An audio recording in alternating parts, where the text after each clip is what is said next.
제가 여러 가지로 뭐 다 비슷한 생각이지만 그 좀 여러 가지로 좀 우울한 편입니다. 왜냐면 이제 그 우리나라에서 이제 민주화라는 것이 굉장히 많은 사람들이 고생해서 뿌리를 내렸는데 이제 우리가 이제 선거라는 제도에 의해서 그러니까 옛날에 이제 그 전두환 시절에는 그 직선제 대통령 뽑는 게 꿈이었는데 그게 네. 이제 현실된 다음에 대통령 선거가 여러 번 있었고 네. 근데 이제 그런 대통령 선거가 과연 성공적이었냐 이것에 대해서 이제 자꾸 이제 조금씩 의문이 쌓이다가 네. 이번에 이제 더 이제 그게 굉장히 증폭돼서 굉장히 좀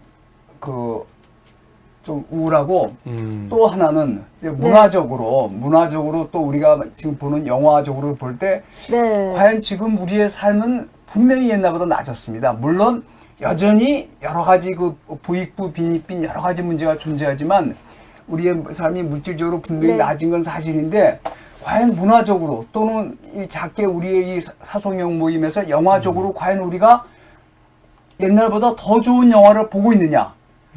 저는 정말 그거는 굉장히 의심스럽습니다. 그리고 이제 제가 제일 그 정말 막 치를 떠는 게 그 텔레비를 키면 저는 텔레비를 잘 안 보지만 먹방? 예능 프로 무슨 야 정말 어떻게 사람으로 아니 그러니까 예능 프로 어쩌다 좀 할 수 있습니다. 어쩌다 치까지 돌아다니는. 예. 아, 근데 예. 뭐 텔레비만 키면 사방이 예능 프로더라고요. 아, 요즘은 유튜브도 다 예능으로 넘어갔어요. 트렌드, 시대의 트렌드. 이것이 과연 바람직한 것인가?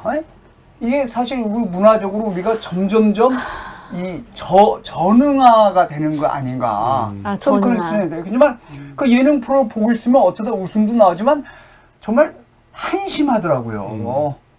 그래서 이제 제가 이 영화를 좀 더 사성형이라도 좀 더 좀 메시지가 강한 것들. 근데 사실 이런 영화들이 지금 안 나오거든요. 그래서 최근에 이제 그 탄생, 그 김대건 신부 네. 이야기 이제 그런 영화가 오랜만에 나와서 저는 이제 그걸 그거 되게 높더라고요. 네, 다음 주에 이제 그래요? 보려고 그러는데 영화관 가서 그래서 이제 이런 영화를 찾다 보니까 우리가 이제 지난번에 켄 로치의 보리밭을 흔드는 바람을 보지 않았습니까? 그 전에 이제 나 켄 로치 다니엘 감독, 브레이크. 브레이크 받고 아주 수작인데 하여튼 그 아일랜드 역사가 우리랑 굉장히 비슷한 점도 있고 다른 점도 많은데 우리도 이제 그 식민 통치를 끝내고 근데 이런 그 관련된 영화들이 우리는 그렇게 많이 왕성히 제작되진 못했죠. 사실 우리도 뭐 그때 뭐 사람들도 암살당하는 사람도 많고 여러 가지 있지만 제대로 다루지 못했는데 하여튼 아일랜드가 뭐 또 우리나라 사람들의 이제 특징이 뭐냐면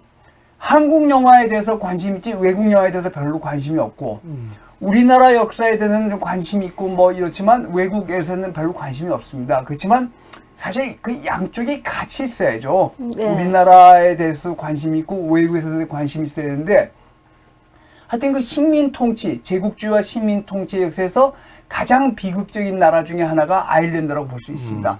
물론 아일랜드보다 더 심한 나라도 많죠. 왜냐면 아일랜드는 적어도 영국인하고 아일랜드랑 민족은 다르지만 유색인 백인의 그런 차별은 아니거든요. 그쵸, 그러니까 그쵸, 예. 훨씬 더 그 아프리카나 아시아나 훨씬 더 가혹한 그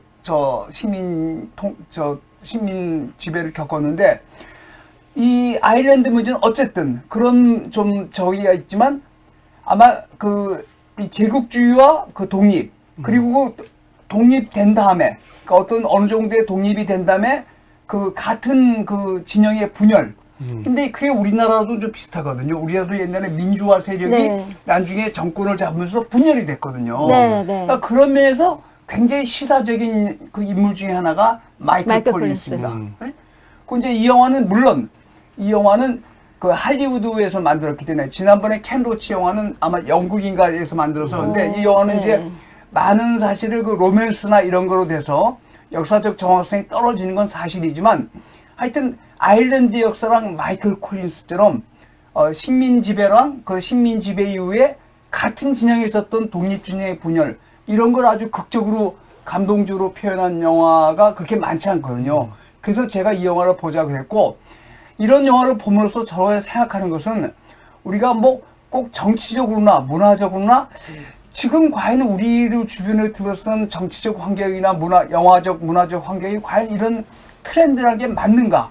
그러니까 무슨 유튜브도 뭐 짤 영상이나 무슨 뭐 예, 저 웃음을 쇼츠, 자아내는 예. 거 무슨 이런 거로만 하면 과연 이게 옳은 것이니까? 예? 그리고 TV 프로도 왜 너무 그 예능이 이렇게 많은지 뭐 별의별 게 다 있더라고요. 네. 근데 그래서 그런 이제 제가 이제 허버트 마르쿠제라는 사람이 60대 70대 1차원적 인간이라는 저걸 써서 네, 유명인데 네. 우리들을 하여금 점점점 1차원적 인간으로 만들려고 그러는 것 같아요. 그래서 이제 그런 거에 좀 저항하고자 이런 좀 무거운 영화를 좀 보면서 우리가 우리의 정치 상황이나 또 여러 가지 그 문화적 그런 그 문화 또는 영화적 상황에 대해서 한번 같이 논의해보고 네. 이런 영화들이 지금 현재 많이 개봉되지 않습니다. 개봉되지 않으니까 차라리 이런 영화라도 찾아서 봐서 뭐랄까, 같이 좀 각성을 해야 될까.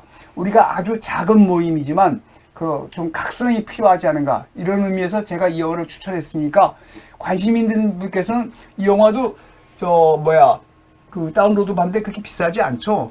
이 영화는 저 구하기가 어렵군요. 예, 다운로드가 안 됩니다. 아, 그랬군요. 네. 정말. 아쉬운데, 다운로드가 안 되신 분은 우리. 이건 DVD로 있습니다. 네, 정 대표라 좀 부탁해서 좀 그런 데 대해서, 예? 우리를 둘러싼 1차원적 환경에 대해서 저항하는 방법으로 좀 묵직한 메시지가 강한 좀 영화들을 좀 집중적으로 골라서 보는 것이 우리의 정신적 삶에 더 도움이 되지 않을까 하는 작은 소망에서 이 영화를 추천했습니다. 네, 마치 감사합니다. 우리가 저항군 같네요. 지금까지 송기영의 오프닝 크레딧이었고